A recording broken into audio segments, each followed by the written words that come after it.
بسم الله الرحمن الرحيم. السلام عليكم ورحمة الله تعالى وبركاته. معكم أستاذ اعتدال النويري، أستاذة اللغة العربية، تأسيس الصف الأول ومعالجة القراءة والكتابة بجميع المراحل. اليوم سوف ندرس الجملة. في الحصة السابقة عرفنا كيف نكون الكلمة. فما هي الجملة؟ هي عبارة عن كلمتين أو أكثر. هي عبارة عن ماذا؟ كلمتين أو أكثر. يعني إذا كونا كلمتين فهذه تعتبر جملة، وهذه الكلمتين تأتينا بمعنى مفيد. تأتينا بماذا؟ بمعنى مفيد. وفي نهاية أي جملة بنضع النقطة. بنضع ماذا؟ نقطة. هذه الجملة جملة مفيدة. هذه الجملة تسمى جملة مفيدة. هيا لننظر الدرس الثامن، صفحة 20. أنا عندما أريد أن أتكلم عن نفسي ماذا أقول؟ أنا أقول ماذا؟ أنا. هذا هو الولد يشير إلى نفسه، يقول أنا. يقول ماذا؟ أنا. وهذه هي البنت تشير إلى نفسها وتقول أنا. وتقول ماذا؟ أنا. هيا لنكون جمل. هيا ننظر. 1. أنا ولد. هذه جملة. هذه ماذا؟ جملة. قل أنا ولد، يتكلم عن نفسه ويقول أنا ولد. 2. أنا بنت. هذه هي البنت، تتكلم عن نفسها وتقول أنا بنت. تقول ماذا؟ أنا بنت. هذه هي تكوين الجمل. تكون من كلمتين أو أكثر. وعندما نريد أن نتكلم عن نفسنا أو عن أنفسنا نقول أنا. أقول أنا وتقول أنت أنا ولد. هيا نرى هذه الجملة المرة الثانية. أنا ولد. أنا بنت. وضحت؟ هيا لنرى التدريب. تعرفوا على الكلمات.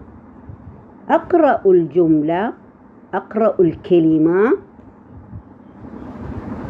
الكلمة ثم أضع إصبعي على صورتها. أقرأ الكلمة ثم أضع إصبعي على صورتها. هيا لنقرأ الكلمة الأولى. ولد.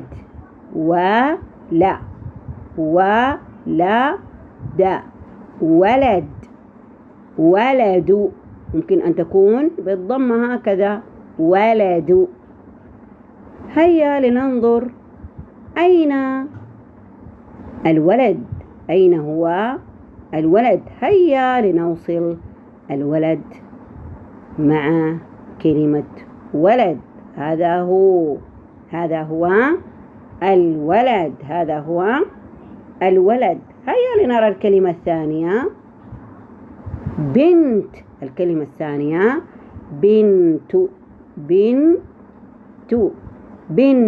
نطقنا الباء والناء مع بعض، قلنا هذه تسمى السكون. انطقوا الباء والناء مع بعض. بنت. هيا لنوصل كلمة بنت مع صورة البنت. هذه هي البنت. هيا إلى الكلمة الثانية. أب. هذا هو مقطع ساكن. أقول أب، أنطق الآ مع الباء وأقف على الباء وأقول أب. هذا هو نطقها. هيا لنوصل كلمة أب مع صورة الأب. هذا هو الأب. الكلمة اللي بعدها بلد. بلد أو بلد بتسكين، قلنا نقيف عليه الدال، هو نسكنها بنقيف عليها. هيا لنوصل كلمة بلد مع صورة البلد. هيا هذه هي البلد. هذه هي البلد. هيا إلى صفحة 21. صفحة 21. هيا لنقرأ ولد. هيا لنحللها. لا دا ولد ولا دا.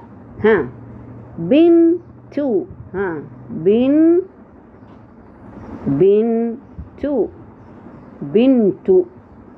شايفين؟ بنت. تحليلها بنت.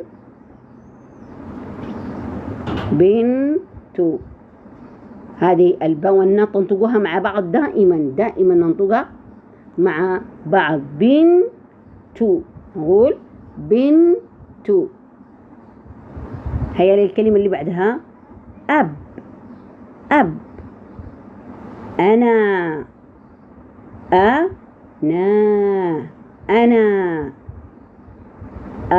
الناء مد الألف. الناء مد الألف. هنا لبن.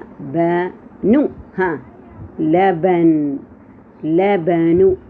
لبن أو لبن. لبن. هيا لبن. شايفين؟ هيا لنرى رقم 3. أقرأ الكلمة في الدائرة ثم أضع رأس القلم على ما يشابهها. ماذا نقرأ؟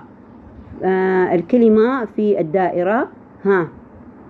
هيا لنقرأ مع بعض الكلمة هذه. ولد. أين هو الولد؟ نعم، هذه هي كلمة الولد. الكلمة اللي بعدها في الدائرة بنت. كلمة بنت. أين هي البنت؟ هذه صورة كلمة البنت. أب. الكلمة اللي بعدها أب. أين هذه الكلمة؟ هذه هي أب. بلد. أين هي كلمة بلد؟ هذه كلمة بلد. هذه هي كلمة بلد. هي التدريبات. نكتب الكلمات اللي هي ولد، بنت، أب، أنا، لبن. هذه التدريبات لدرس اليوم، وكتابة الجمل اللي هي أنا ولد وأنا بنت. ونرسل الواجب على جروب الواجب. وأتمنى التوفيق للجميع، والسلام عليكم ورحمة الله تعالى وبركاته.